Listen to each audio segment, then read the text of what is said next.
আমি কাজী ফজলুল করিম কালকেই যদি একটা বিয়ে করতে চাই, তাহলে আমার বউ বলবে তোমার চেয়ে খারাপ কেউ নাই।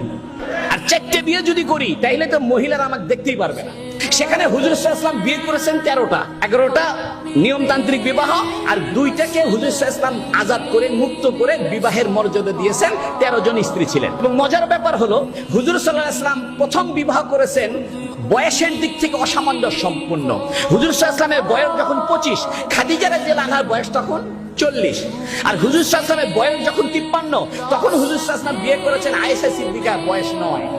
এখন নাস্তিকদের কাছে এটা একটা বড় মোক্ষম সুযোগ যে তোমাদের মুহাম্মদ তো বালিকাকে বিয়ে করে, তোমাদের মুহাম্মদ তো বহু বিবাহ করে, তোমাদের মুহাম্মদ তো নাউজুবিল্লাহ ক্যারেক্টারের দিকে দুর্বল।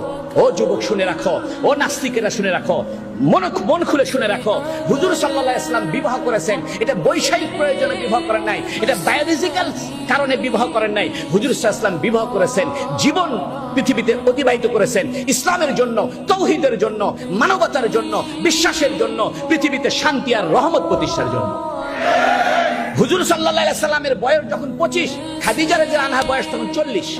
এখন আমি উল্টাটা ধরি, নবীর বয়স যদি 40 হইতো, আর খাদিজা রাদিয়াল্লাহু আনহার বয়স যদি 25 হইতো, আর হুজুর সাল্লাল্লাহু আলাইহি ওয়াসাল্লাম যদি গারে হেরাতে গিয়ে রাত্রে 6 মাস থাকতেন, দিনের বেলা বাড়িতে বাড়ি ইসলামের দাওয়াত দেন, রাত্রে বেলা নবী বাসায় থাকেন না, গারে হেরাতে থাকেন, সারা রাত নামাজ পড়েন, তাহলে 25 বছরে একজন স্ত্রী বলতো, মুহাম্মদ আপনি কি শুরু করছেন? আপনি তো আমার হক আদায় করেন না, আমার বয়স 25, আপনি তো সারা রাত খালি নামাজ পড়েন আর সারা রাত ধরে আপনি গারে হেরায় থাকেন, এইরকম আপনি তো আমার হক আদায় করলেন না।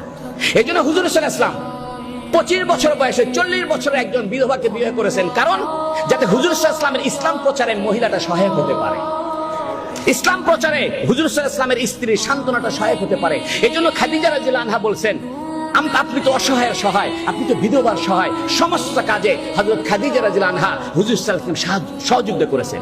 আমাদের স্ত্রীদের, আমাদের মা বোনদের এমন হওয়া উচিত।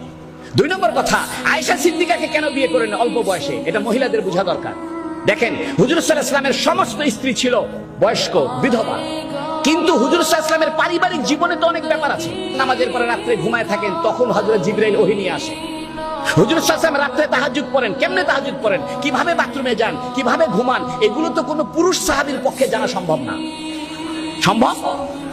হুজুর সাল্লাল্লাহু আলাইহি ওয়াসাল্লাম ইন্টারনাল লাইফ, পারিবারিক ইন্টারনাল লাইফ, রাত্রিকালীন জীবন, স্বামী স্ত্রীর একবারে অন্তরঙ্গ জীবন, এটা তো কোনো আবু হুরায়রার পক্ষে জানা সম্ভব না, এটা তো ইবনে মাসউদের পক্ষে জানা সম্ভব না, এটা তো আব্দুল্লাহ বিন আব্বাসের পক্ষে জানা সম্ভব না। এই জন্য আল্লাহ পাক হুজুর সাল্লাল্লাহু আলাইহি ওয়াসাল্লামকে অল্প বয়সের একটা মেয়ে, 9 বছরের একটা বালিকার সঙ্গে বিবাহের ব্যবস্থা করেছে, যাতে নবীজির ইন্টারনাল জীবনের লক্ষ লক্ষ হাদিস উনি মুখস্থ করে আমাদের কাছে পৌঁছাইতে পারে। হযরত আয়েশা সিদ্দিকা